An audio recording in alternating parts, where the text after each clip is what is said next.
ताऊ जी और राजकुमार की लाश। संपादक गुलशन राय। चंदनगढ़ के महाराज विक्रम सिंह के पुत्र विजय सिंह का आज जन्मदिन था। पूरे राज्य को दुल्हन की तरह सजाया गया था। इस अवसर पर ताऊ जी को भी आमंत्रित किया गया था। मुझे आने में देर तो नहीं हुई ना महाराज? नहीं ताऊ जी, आप बिल्कुल ठीक समय पर आए हैं। विजय कहाँ है महारानी? पता नहीं कहाँ चला गया। अभी कुछ देर पहले तो यही था। देखो, कहीं मैं अपने कमरे में तो नहीं चला गया। जो आ गया महाराज। सैनिक राजकुमार के कमरे में पहुंचा तब वहां उसे लाश मिली। खून! मैं पलट कर भागा। खून हो गया, राजकुमार का खून हो गया। गजब हो गया महाराज, किसी ने राजकुमार की हत्या कर दी। क्या बक रहा है तू? तेरा दिमाग तो ठीक है? कहीं तूने भांग तो नहीं पी ली? मैं सच कह रहा हूँ, कमरे में राजकुमार की लाश पड़ी हुई है। आप लोग खुद चलकर देख लीजिए। लोग भागकर राजकुमार के कमरे में पहुंचे। किस जल्लाद ने मेरे लाल को इस बेरहमी से कत्ल किया है? जिसने भी मेरे बेटे को कत्ल किया है, मैं उसे जिंदा नहीं छोड़ूंगा। ताऊ जी लाश देखकर चौंक पड़े। यह तो कपड़े का पुतला है। महाराज, आप लोगों को धोखा हुआ है। यह राजकुमार की लाश नहीं बल्कि कपड़े का बना हुआ पुतला है। कैसी बात कर रहे हैं आप? हमारे बेटे की लाश को कपड़े का पुतला बता रहे हैं? मुझे आपसे ऐसी उम्मीद नहीं थी ताऊ जी। मैं सच कह रहा हूं। इस समय उस पुतले के चारों तरफ जादुई तरंगें नाच रही हैं, जिसके कारण आपको यह पुतला राजकुमार की लाश नजर आ रहा है। ताऊ जी ने समून द्वारा जादुई तरंगों को गायब कर दिया। अब आप लोग लाश को देखिए। अरे कमाल है, यह तो सचमुच एक पुतला ही है। जी हाँ। इसका मतलब मेरा बेटा जिंदा है? यह चक्कर क्या है? यह सम्मोहन की क्रिया है। जिसने यह पुतला यहाँ रखा है वह सम्मोहन का बहुत बड़ा जानकार है। इसलिए जो भी पुतला देखता है वह इसे राजकुमार की लाश समझता है। लेकिन मुझ पर सम्मोहन का असर नहीं होता, इसलिए मैं असलियत जान गया। अच्छा हुआ आप यहाँ मौजूद हैं। अब आप ही हमारे बेटे को तलाश कीजिए। हाँ ताऊ जी, हम आपका यह एहसान कभी नहीं भूलेंगे। इसमें एहसान की क्या बात है? यह तो मेरा फर्ज है। ताऊ जी ने डंडे को याद किया और वह प्रकट हो गया। डंडे, पता करो राजकुमार कहाँ है। अभी पता करता हूँ। डंडा उड़ता हुआ बाहर निकल गया। कमाल है, डंडा उड़ रहा है। ये ताऊ जी का जादुई डंडा है। थोड़ी देर बाद डंडा वापस लौटा। ताऊ जी, राजकुमार जादूगरनी रुद्राक्षी के कब्जे में है। मेरा बेटा जादूगरनी के कब्जे में? हाय, अब क्या होगा? आप चिंता ना कीजिए, राजकुमार को उसके पास से छुड़ाया जाएगा। मुझे आपसे यही उम्मीद थी।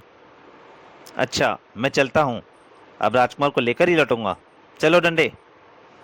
डंडा ताऊ जी को लेकर उड़ चला। उधर उस गुफा में। तो तुम मुझे यहाँ क्यों लाई हो? मुझे जाने दो। हा हा हा हा हा, जाने दूं? तू कहीं नहीं जा सकता। अब तू यहीं रहेगा, मेरा पति बनकर। बोल, करेगा ना तू मुझसे विवाह? हरगिज नहीं।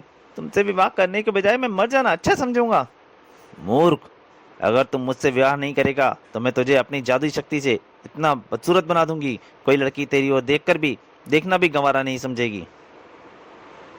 तभी, घबराना मत कुमार, मैं आ गया हूं। अब वह तुम्हारा कुछ नहीं बिगाड़ पाएगी। कौन है तू? अंदर कैसे आ गया? तुझे मेरी जादुई शक्तियों ने रोका नहीं? हा हा हा, तेरी जादुई शक्तियां ताऊ जी का रास्ता नहीं रोक सकती। ताऊ जी?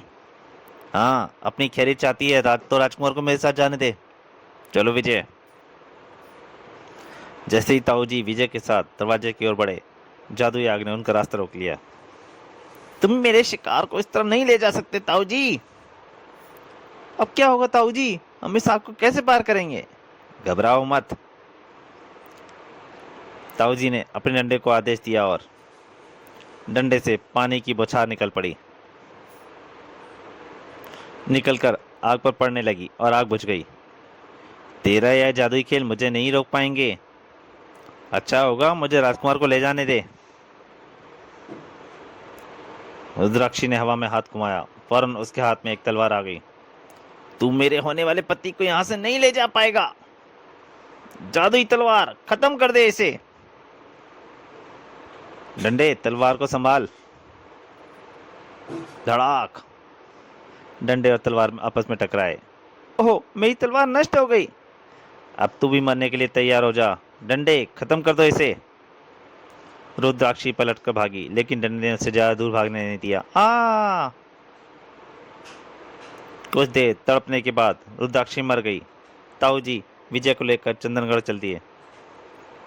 आप बिल्कुल सही समय पर आए, वरना मुझे बदसूरत जादूगरनी से विवाह करना पड़ता। ताऊ जी और कुबड़ी जादूगरनी। कुबड़ी जादूगरनी अपनी जादुई शक्ति से एक पूंछ वाला दैत्य पैदा करती है। क्या हुक्म है जादूगरनी? गिलगिलाबू, सारे लोग ताऊ जी के जादूगरी का लोहा मानते हैं, मुझे कोई कुछ समझता ही नहीं। गुर, मैं ताऊ को उठाकर समुद्र में फेंक दूंगा। ये ठीक रहेगा। मेरी जादुई पूंछ के आगे ताऊ की जादूगरनी पानी जादूगरी पानी मांगने लगेगी। इधर ताऊ जी और रुंझुम। ताऊ जी, इस डब्बे में क्या चूहे हैं जिसे छोड़ने आप मैदान की ओर जा रहे हैं? अरे रुमझुम, इसमें पटाखे हैं, पटाखे। मोहल्ले में दुर्घटना ना हो जाए इसलिए हम मैदान की ओर जा रहे हैं। तभी पूंछ वाला दैत्य गिलगिलाबू और चुड़ैल जादूगरनी आती है। गिलगिलाबू, वहरा ताऊ और रुमझुम बोना, आज नहीं बचेगा ताऊ। गिलगिलाबू ने अपनी पूंछ लंबी करनी शुरू कर दी। मैं अपनी पूंछ में ही पकड़कर उसे समुद्र में फेंक देता हूँ। चल मेरी पूंछ, दिखा अपना कमाल। वाह ताऊ, आज बुरा फंसा। इधर, ताऊ जी, इस पंप को आप ही उड़ाइए, इसे उड़ाने में कहीं मैं ना उड़ जाऊं। तभी रुमझुम की नजर ताऊ जी की ओर बढ़ती हुई उस पूंछ पर पड़ गई। ताऊ जी सावधान, किसी की पूंछ आपको पकड़ने आ रही है। और ये किस गधे की दुम है? रुमझुम, सारे पटाखे इसी दुम में बांध देते हैं, ताऊ जी मजा आ जाएगा। और धड़ाम, बाप रे भागो, अरे ये आवाज कैसी? और धड़ाम धड़ाम, फटाक फटाक, हाय मरा, ये क्या हुआ मेरी दुम को? ताऊ जी दिवाली का मजा आ गया, ऐसी दिवाली मैंने आज तक नहीं देखी। पटाक पटाक पटाक, हाय मरा मरा, बचाओ।